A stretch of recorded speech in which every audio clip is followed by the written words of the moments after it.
अधिकतर ऐसे ही हैं, सब नहीं है, गिनती के हैं, केवल एक उंगली में ही गिन जाएंगे इतने लोग वास्तविक हैं। बाकी तो सब लोगों ने केवल और केवल भक्ति को भी और इस व्यास मंच जैसे पवित्र स्थान को भी केवल और केवल दूसरे कार्यों के लिए इसका प्रयोग करते हैं। हम खुद कह रहे हैं मंच से। बस इतना कह दें, व्यासपीठ मांगने के लिए नहीं है, व्यासपीठ तो देने के लिए, और देने के लिए भी कोई साधारण नहीं, श्री कृष्ण को प्रदान करने के लिए व्यासपीठ मिलती है। बहुत बड़ा दायित्व है व्यास के ऊपर, और व्यास उस दायित्व को नहीं समझता, इसके लिए उसको भोगना पड़ेगा।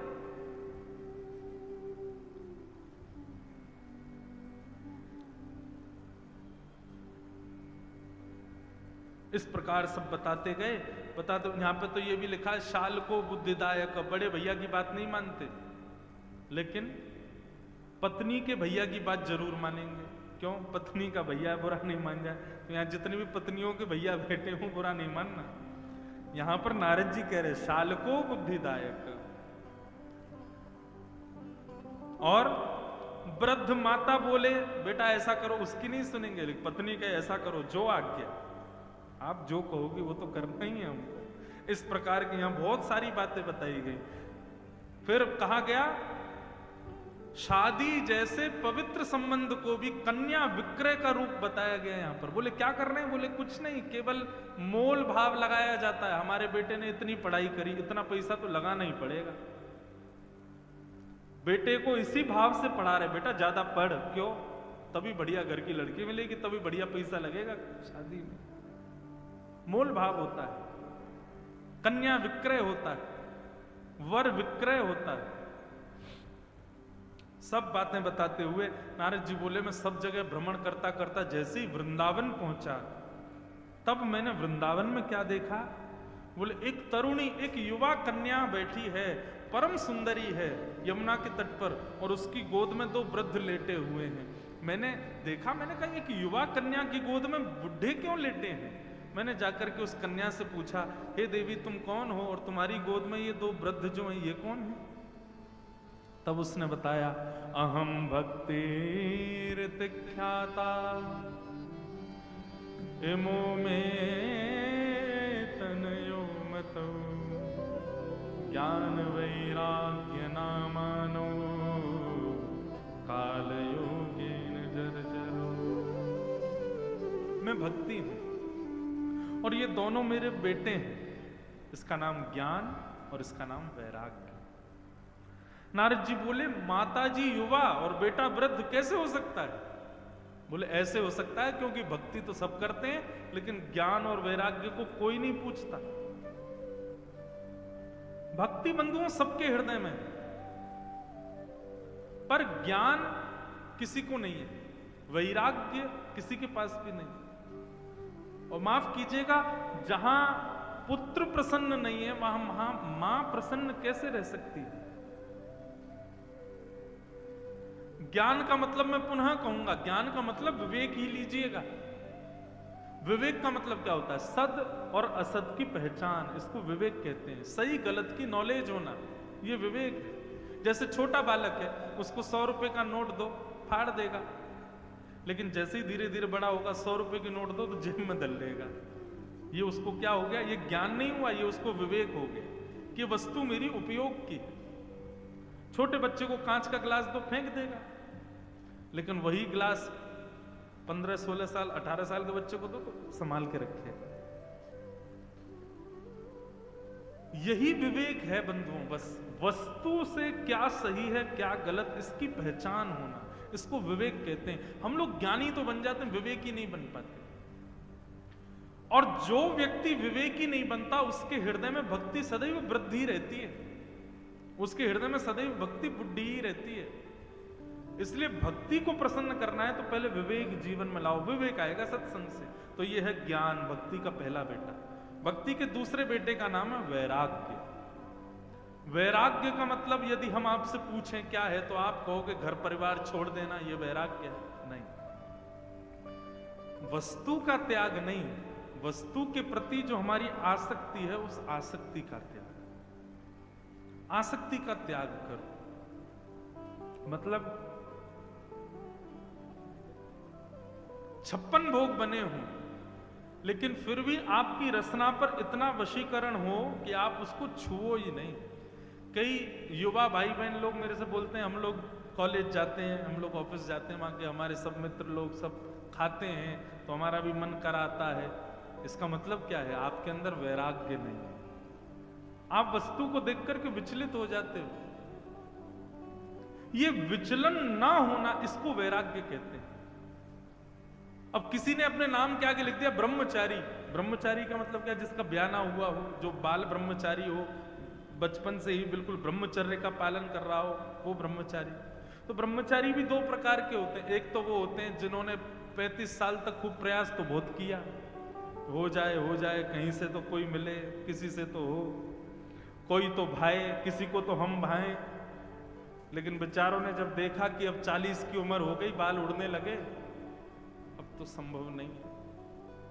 सुनो, हमारे नाम के आगे लिख दो बाल ब्रह्मचारी, कहीं से तो योग्यता मिले। ब्याह ही नहीं हुआ तो क्या करे, बाल ब्रह्मचारी बोल दो भैया सब। एक तो ये है ब्रह्मचारी, और एक ब्रह्मचारी कौन? अत्यंत सुंदर हैं और अत्यंत सुंदरी नारियों के अप्रोचेस के बाद भी अपने आप को वशीकृत करके रखे, अपने मन को विचलित ना होने दे, अत्यंत प्रकार के व्यसनों के मिलने के बाद भी अपनी इंद्रियों को उनके प्रति आकर्षित ना होने दे, वो श्रेष्ठ ब्रह्मचारी। इसको कहते हैं वैराग्य। वैराग्य का मतलब घर परिवार छोड़ देना नहीं होता। वैराग्य का मतलब वस्तु सामने हो लेकिन आपकी स्थिति उसके प्रति गिरे ना, वो वैराग्य। अब जैसे कल एकादशी का व्रत है, घर के कई लोग रोटी सब्जी खाएंगे कल भी, क्योंकि छोटे बालक, अति वृद्ध, बीमार को व्रत नहीं करना चाहिए। लेकिन जिनके व्रत होते हैं वो लोग कैसे रहते हैं? भैया सुनो, हमारे सामने मत खाओ रोटी। क्यों? अब तुम खा रहे हो, मन हमारा हो रहा है। ये आपका व्रत उसी समय टूट गया जिस समय आपका मन हो गया कि ये खा रहा मैं भी खा लूं। कब द्वादशी आएगी, कब हमारा व्रत टूटे? व्रत उसी समय टूट जाता है जिस समय आप वस्तु के प्रति आकर्षित हो गए। अब अभी परसों वो थी जन्माष्टमी, तो जन्माष्टमी के दिन हमारा व्रत कुछ ज्यादा ही खतरनाक वाला करते हैं। कुछ नहीं पाएंगे, रात में ठाकुर जी का अभिषेक करेंगे, उसके बाद अभिषेक का ही जो चरणोदल होगा उसको पंजीरी में मिला के पाएंगे, उसी से ही व्रत तोड़ेंगे। अब मेरे साथ में दिक्कत ये है कि मेरे संग इतने सारे लोग रहते हैं, मैं जो करूं जबरदस्ती इनको भी करना पड़ता है सबको। अब हम लोग आ रहे थे ऊना से, हिमाचल प्रदेश से, तो एक पंडित जी यहाँ तो नहीं आए वो, अब वो रास्ता में उनको ढाबे के नाम पढ़ाई दे में, गुरु जी आज पता नहीं क्यों ढाबे के नाम और दिनों से ज्यादा बड़े दिखाई दे रहे हैं, आलू के पराठे और ये वो, बोले आज कुछ ज्यादा ही दिखाई दे रहे हैं मुझको, बाकी के दिन इनकी तरफ दृष्टि भी नहीं जाती है, आज आलू का पराठा लिखा हुआ इतना बड़ा दिखाई दे रहा है कि आज चश्मे की भी जरूरत नहीं है। मैंने कहा महाराज आपका व्रत टूट गया। क्यों? क्योंकि वस्तु का नाम सुनते ही आपकी जीभ में पानी आ रहा है, तो इसका मतलब आपका व्रत टूट गया। ये व्रत थोड़ी है।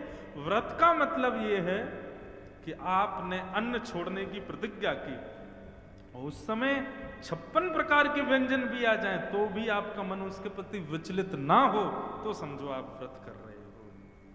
इसको कहते हैं वैराग्य। क्या कहते हैं? मतलब उपभोग की वस्तु सामने हो लेकिन आप अपने ऊपर इतना वशीकरण कर लो। हमारे पूज्य पिताजी महाराज कथा में कहते हैं, देखना इंद्रियों के न घोड़े भगे, कब? उनमें हरदम जो संयम के कोड़े पड़े, अपने रथ को सुमार्ग लगाते चलो। कैसे होगा ये संभव? कृष्ण गोविंद गोपाल गाते चलो। अब एक तरीका सुनो। जैसे ही किसी वस्तु के प्रति आपका मन आने लग जाता हो, सोई आंख बंद करके हे बिहारी जी श्री कृष्ण गोविंद हरे मुरारे हे नाथ नारायण वासुदेव, उनको प्रार्थना कर लेना। उसके बाद आप आंख खोल के देखोगे आपका मन नहीं करेगा उसके प्रति। धीरे धीरे इस प्रकार मन हमारा वशीकृत होगा। जैसे ही लगे कि आंखों को कोई वस्तु आकर्षित कर रही, कानों को कोई वस्तु आकर्षित कर रही, या इंद्रियों की कोई भी वस्तु किसी भी भाव के प्रति आकृष्ट हो रही है, उसी समय नेत्र बंद करके बिहारी जी को याद करो, हे बिहारी जी कृपा करो, रक्षा करो हमारी। आप पुनश्च आंख खोल करके देखोगे तो आपका मन उसके प्रति विचलित नहीं होगा।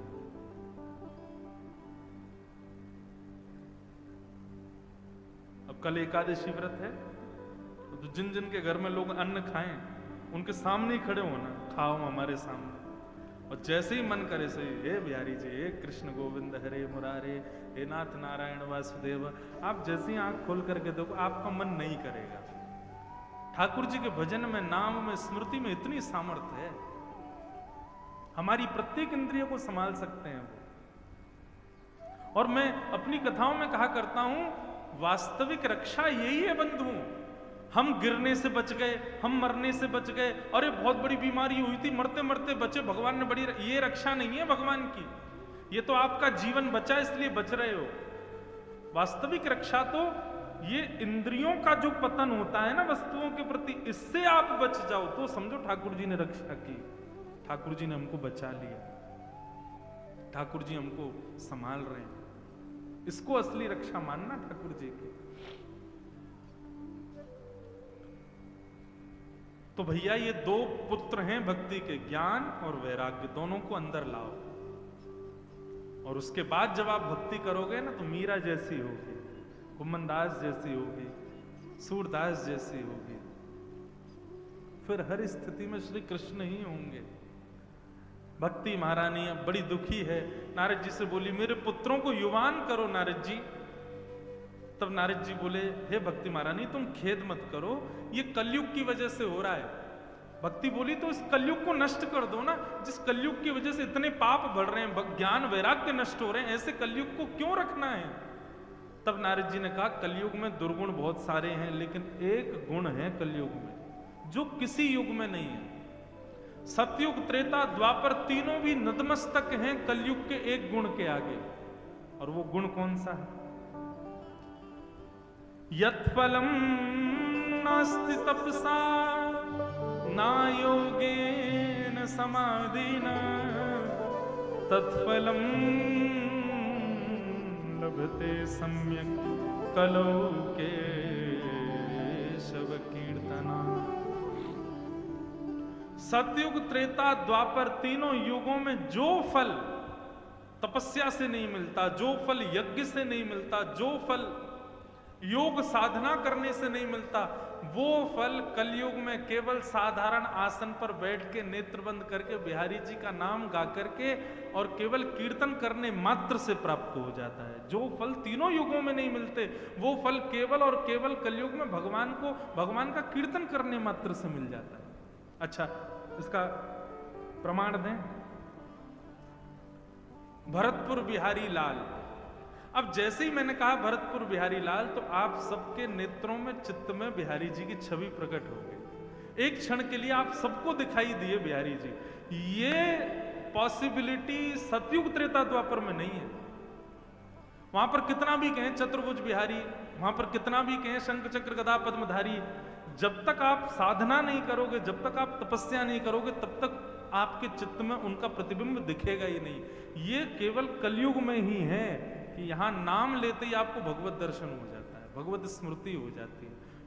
अभी मैं कहूं श्री जयपुर के गोविंद देव जी, तुरंत आपको वो प्रांगण दिखाई दे जाएगा। कैसा सुंदर प्रांगण, गोविंद देव जी खड़े हैं, बड़े बड़े नेत्र हैं श्री गोविंद देव जी के, और जयपुर का वो सिटी पैलेस, सब एक साथ स्मृति में आ जाएगा। ये संभव केवल कलयुग में है और कहीं नहीं है। इसलिए नारद जी कहते हैं, बोले भैया 1000 वर्ष तपस्या करने के बाद जिन भगवान की झांकी हृदय में प्रकट होती है सतयुग त्रेता द्वापर में, वो झांकी कलयुग में केवल हरि संकीर्तन करने मात्र से मिल जाती है। इसलिए कलयुग में भगवत प्राप्ति बड़ी सरल है बाकी के युगों से। इसलिए कलयुग को नहीं मार सकते भक्ति रानी। कलयुग में पाप भले ही है, लेकिन बात वही है ना, सबसे सुंदर पुष्प कमल है लेकिन खिलता कीचड़ में ही है। भक्ति सबसे सहज कलयुग में है, लेकिन कलयुग में पाप बहुत है। इनसे बच जाओ तो भक्ति कर पाओगे। लेकिन अगर भक्ति का मार्ग अपना लिया तो जो सतयुग में नहीं हुआ, जो त्रेता में नहीं हुआ, जो द्वापर में नहीं हुआ, वो कलयुग में संभव है। इसलिए कलयुग बड़ा श्रेष्ठ है, इसको हम नहीं मार सकते। लेकिन तुम चिंता मत करो, तुम्हारे पुत्रों के लिए मैं कोई व्यवस्था करता हूं। नारद जी महाराज भ्रमण करते करते बद्रीनाथ पहुंचे और बद्रीनाथ में उनको भगवान के प्रथम अवतार मिले, सनक सनंदन सनातन सनत कुमार। और सनत कुमारों से उन्होंने पूछा कि ज्ञान वैराग्य कैसे युवान होंगे। तब सनत कुमारों ने कहा केवल सत्संग से हो सकते हैं। बोले सत्संग तो बहुत सारे हैं, गीता का ज्ञान भी सत्संग है, वेदों का ज्ञान भी सत्संग, कौन सा सत्संग? तब सनत कुमारों ने कहा सत्कर्म सूचको नूनम ज्ञान यज्ञ स्मृतो बुधई श्रीमद् भागवतालाप सतु गीत सुखादिवि। ये भागवत की कथा सबसे बढ़िया सत्संग है, क्योंकि इसमें सबका सार आ जाएगा। यही सुनाओ, इसी से ही ज्ञान वैराग्य पुष्ट हो जाएंगे। और भागवत की कथा गंगा के तट पर हुई, सनत कुमारों ने कथा की और उसी कथा के मध्य में ज्ञान वैराग्य के सहित भक्ति महारानी प्रकट हो गई। भक्ति सुतौ तौ तरणौ गृहीत्वा प्रेमैक रूपा सहसा विरासित श्री कृष्ण गोविंद हरे मुरारे नाथेति नामानि मुहुर्वदन्ति। ज्ञान और वैराग्य दोनों युवान हो गए और भक्ति महारानी कथा में प्रकट हो गई। ऐसी भागवत की कथा जो ज्ञान वैराग्य और भक्ति को युवान करती है, उस भागवत को हम बारंबार प्रणाम करते हैं। इस प्रकार भागवत के महात्म का प्रथम सर्ग सुनाया गया। भागवत के महात्म का प्रथम भाव यहाँ पर सुनाया गया। बोलो वृंदावन बिहारी लाल की। अब यहाँ से भागवत का द्वितीय भाव सुनाया जा रहा है, जो है धुंधुकारी की कथा, गोकर्णोपाख्यान। हम लोग उसको श्रवण करें, उससे पहले कुछ क्षण हरिनाम संकीर्तन करो। जिसने हरि गुण गाए, जिसने हरि गुण गाए,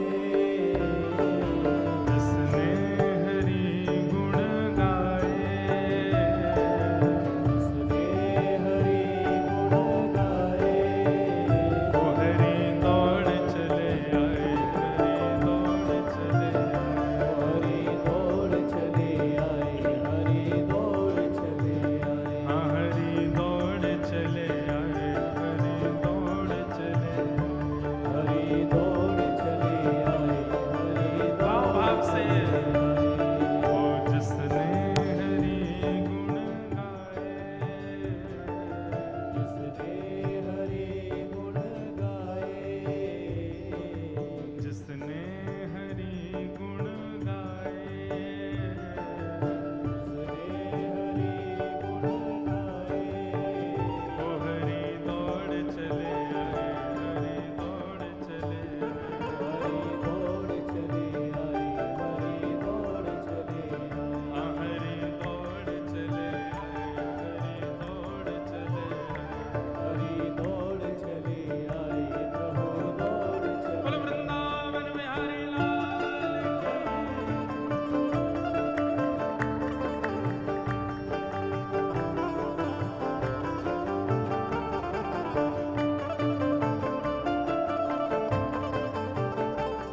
द्रौपदी का चीरहरण हो रहा था और दुर्योधन ने आज्ञा कर दी, बोले कि पांडव हार गए हैं हमसे, जाओ द्रौपदी का चीरहरण करो, इसको निर्वस्त्र कर दो और निर्वस्त्र करके मेरी जंघा पर बैठा दो। तब दुशासन द्रौपदी के वस्त्र खींचने लगा। द्रौपदी ने पहले सोचा मैं 5 पतियों की पत्नी हूं, ये मेरी रक्षा करेंगे पांचों। पति का अर्थ ही होता है रक्षक। यहां एक पति रक्षक, वहां तो 5 रक्षक है, लेकिन पांचों ने रक्षा नहीं की द्रौपदी की। जब पांचों ने रक्षा नहीं की तो द्रौपदी सोची भीष्म पितामह आदि ये सब बड़े बुजुर्ग बैठे अपनी बहू को निर्वस्त्र होते हुए नहीं देख पाएंगे। लेकिन जब एक भी उनमें से खड़ा नहीं हुआ तब द्रौपदी ने अपने वस्त्र को अपने हाथों से पकड़ा। मैं क्षत्रिय नारी हूं, द्रुपद राजा की बेटी हूं, मुझे कोई निर्वस्त्र कैसे कर देगा। लेकिन जब दुशासन के बल के आगे द्रौपदी का बल भी नहीं चला, जब निर्बल हो गई, बस अब एक क्षण में निर्वस्त्र होने वाली है भरी सभा में, तब नेत्र बंद करके हे कृष्ण द्वारिकावास क्वासी क्वासी महाभुज, हे कृष्ण कहां हो महाभुज। व्यक्ति को तो परिस्थिति संभालने के लिए उस स्थान पर उपस्थित होना जरूरी है, पर आपका नाम तो महाभुज है, आप कहीं भी रहो वहीं से परिस्थिति संभाल दे। तो मैंने ऐसा सुना है, दुनिया के लोग आपको मेरा भाई कहते हैं, ये कौरव मुझे निर्वस्त्र कर रहे हैं, किम न पश्यसि केशव, हे कन्हैया आपको दिखाई नहीं दे रहा। कोई बात नहीं, मत देखो, कल को जब मैं निर्वस्त्र हो जाऊंगी तो मेरी क्या लाज जाएगी नाथ, जाएगी लाज तुम्हारी। कृष्ण की बहन द्रौपदी निर्वस्त्र हो गई और जब भरी सभा में सबसे छोड़ आशा केवल ठाकुर जी से आशा की, दोनों भुजाएं करके मानो न्योछावर कर दिया, कर दे निर्वस्त्र, तेरे में सामर्थ्य हो तो। जब दोनों भुजाओं से द्वारिकाधीश को पुकारा तो दुशासन की भुजा थकित भई, वसन रूप भय श्याम, वस्त्र बन के प्रकट हो गए। खींचते खींचते हार गया दुशासन, निर्वस्त्र नहीं कर पाया। द्रौपदी कौरवों से घिरी थी,